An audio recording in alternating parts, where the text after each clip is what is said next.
Simbahaye ikaze mwe mudahwema kubana natwe mu makuru n'ibiganiro bikomeza kugenda bitambuka hano kuri LE News Plus. Mumeze mute mu bice bigiye bitandukanye mugiye muremo. Turagarutse rero muri aya makuru kuri uyu mugoroba wa tariki 18 z'ukwezi kwa 8 mu mwaka wa 2025. Repubulika Iharanira Demokarasi ya Kongo yongeye gushyira hanze raporo y'abaturage bahitanwe n'abarwanyi ba AFC/M23 kuva mu mwaka wa 2023 kugeza 2025.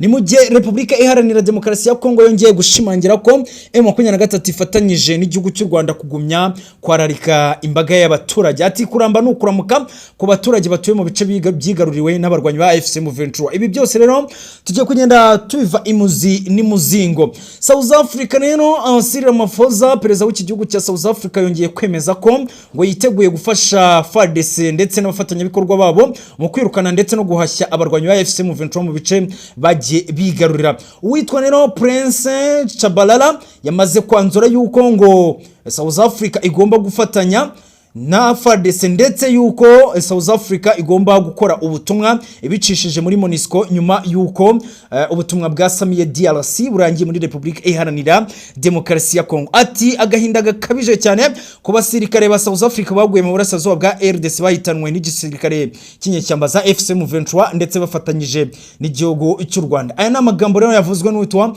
Prince Chabalala, umwe mu bavuga rikijyana mu gisirikare cya South Africa. Ibi byose rero tugiye kugenda tubiva imuzi n'imuzingo. Cyril Ramaphosa yagize icyo atangaza kuri ambasade igihugu cya Kenya cyashinze mu burasirazuba bwa Repubulika Iharanira Demokarasi ya Kongo, ndetse Cyril Ramaphosa yagize icyo atangaza ku butegetsi bw'igihugu cy'u Rwanda ndetse n'ubutegetsi bw'inyeshyamba za AFC/M23. Byose rero tugiye kugenda tubiva imuzi n'imuzingo. Leta Zunze Ubumwe z'Abarabu nazo ziti tugomba gufasha Felix Antoine Tshilombo Beton kurwanya umwanzi AFC/M23. Izi Leta Zunze Ubumwe z'Abarabu rero zongeye kohereza Burende zisaga 160. Nkuko rero ikinyamakuru cyandikira mu Bufaransa cyitwa Intelligence Africa Intelligence cyanditse iyi nkuru, Leta Zunze Ubumwe z'Abarabu zongeye kohereza ibikoresho by'intambara muri Repubulika Iharanira Demokarasi ya Kongo. Ibi byose rero tugiye kugenda tubiva imuzi n'imuzingo. Nyamuna ndagira ngo mubanze muzamure subscribe zanyu aho muherereye hose, ndagira ngo mwibuke kuzamura likes zanyu, gusharinga, commenting, asiga dukomeze kugenda tubana muri izi nkuru n'ibiganiro bikomeza kugenda bitambukana kuri LE News Plus. Muraza kunyemerera aya makuru turaza kuyapfundikira mu ntara Kiva Amajyaruguru ahantu hitwa Nyangezi uko byifashe magingo aya. Amwe makuru aturuka mu ntara Kiva Amajyepfo biravugwa yuko iyi Nyangezi yamaze kwatakwa na Wazareno ndetse na FDNB. Ese byifashe gute? Muraza kunyemera kandi tuze kunyarukira n'ahantu hitwa muri Rurambo mu ntara Kiva Amajyepfo. Ibi byose rero tujye kugenda tubiva imuzi n'imuzingo. Ngohaye ikaze twihuse cyane rero aya makuru turayahera mu gihugu cya Repubulika Iharanira Demokarasi ya Kongo nkuko nabibabwiye. Raporo yashyizwe hanze n'ubutegetsi bwa Repubulika Iharanira Demokarasi ya Kongo magingo ya buyobowe n'uwitwa Chibeto Felix Antoine Tshilombo. Iyi raporo yaje yanzura yuko abarwanyi ba AFC/M23 bamaze guhitana imbaga nyamwinshi y'abaturage mu burasirazuba bwa Repubulika Iharanira Demokarasi ya Kongo. Ni mu gihe rero raporo yatanzwe n'ubu butegetsi bwa Repubulika Iharanira Demokarasi ya Kongo mu gace ka Rubero mu ntara Kiva Amajyaruguru abaturage basanga 1528 bahitanwe n'igisirikare cy'inyeshyamba za AFC/M23, aho ubutegetsi bwa Repubulika Iharanira Demokarasi ya Kongo budahwema kuvuga yuko M23 ifatanyije n'igihugu cy'u Rwanda kugumya kwararika abaturage mu burasirazuba bwa Repubulika Iharanira Demokarasi ya Kongo. Ni mu gihe kandi Repubulika Iharanira Demokarasi ya Kongo muri raporo yo kuri munsi wa tariki 18 z'ukwezi kwa 8 mu mwaka wa 2025 raporo bashyize hanze, Repubulika Iharanira Demokarasi ya Kongo yatangaje ko ibigo bya gisirikare harimo Rumangabo ari irimbukiro ry'abana b'abasore ndetse n'abangavu bo mu burasirazuba bwa Repubulika Iharanira Demokarasi ya Kongo byimaze mu bice byigaruriwe n'inyeshyamba za AFC/M23. Iyi ni raporo yagiye ishyirwa hanze n'ubutegetsi bwa Repubulika Iharanira Demokarasi ya Kongo kuva mu mwaka wa 2023 kugeza magingo ya 2025.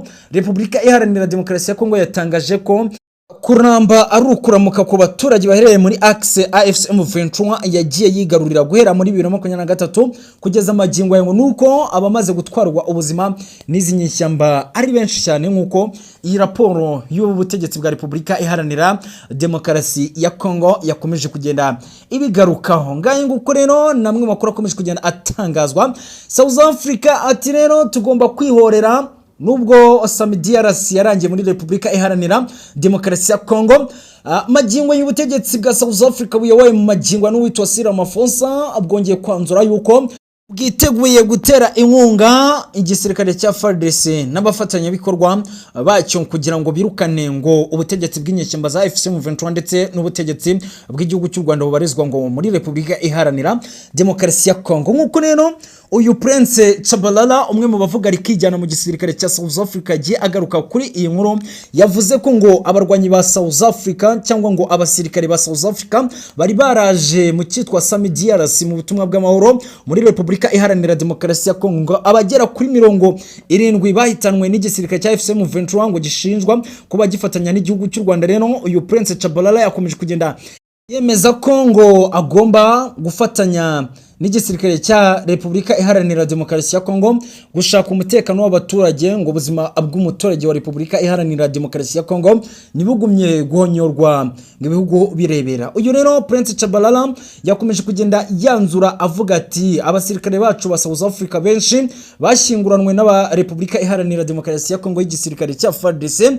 Rero ngo ibyo ni ibintu bikomeye cyane ngo M23 yakomeje kugenda yishongora ivuga yuko ngo rwose ngo South Africa ntacyo ishoboye mu butumwa bw'amahoro yarije gukora muri DRC muri Repubulika Iharanira Demokarasi ya Kongo. Uyu rero Prince ndetse n'ubutegetsi bwa South Africa bo ngo nuko ngo bafite intego ikomeye cyane yo guhashya umwanzi wa AFC M23 ndetse aho ubu butegetsi bwa South Africa bukomeza kugenda buhamya neza ko M23 ngo ari inyeshyamba zikorana n'ubutegetsi bw'igihugu cy'u Rwanda. Nguko rero namwe makuru akomeje kugenda atangazwa. Ubwo rero twitege yuko South Africa isa dushobora kumva yamaze kwinjira mu rugamba mu ntara ya Kivu y'Amajyaruguru. Ni mu gihe batangaje ko ngo nubwo ubutumwa bwa DRC bwarangiye muri Repubulika Iharanira Demokarasi ya Kongo ngo bugiye gutangira buciye muri MONUSCO.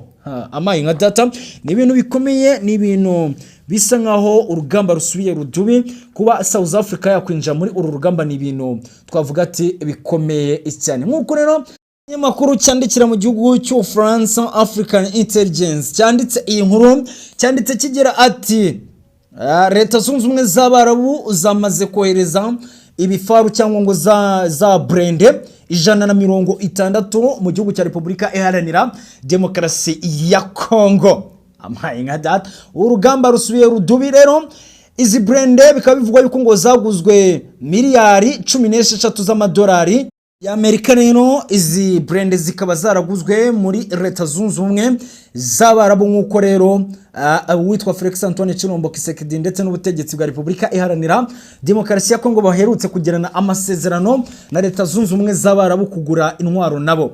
Rero izi Burende 160 ngo zikaba zamaze kwinjira muri Repubulika Iharanira Demokarasi ya Kongo. Ni mu gihe kandi izisaga 50 zamaze kwinjira ahitwa Kisangani, naho izisaga 36 zikaba zamaze kwinjira ku butaka bw'igice cya Lubumbashi.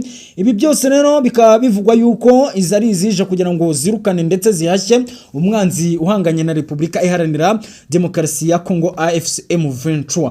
Ni mu gihe hano biri kuvugwa yuko izindi Burende zamaze kwinjira mu butaka bw'intara ya Kivu y'Amajyepfo hazwi nka Uvira. Izirango zikaba zarinjira hano kugira ngo zifatanye n'ibindi bikoresho bya gisirikare kugarura umutekano mu ntara ya Kivu y'Amajyepfo. Namwe makuru akomeye tuba tugomba kugenda tubagezaho kugira ngo murusheho kugenda musobanukirwa kanuko kandi kubikomeje kugenda bivugwa mu bice bigiye bitandukanye. Reka mbashimire muri uyu mugoroba wa tariki 18 z'ukwezi kwa 8 mu mwaka wa 2025. Ni David Hussein nkuko unyumva muri izi mikoro. Mukomeze kugubwa neza, Nyagasani Imana nakomeze abashyigikire kandi akomeze abahe guhaha kuronka.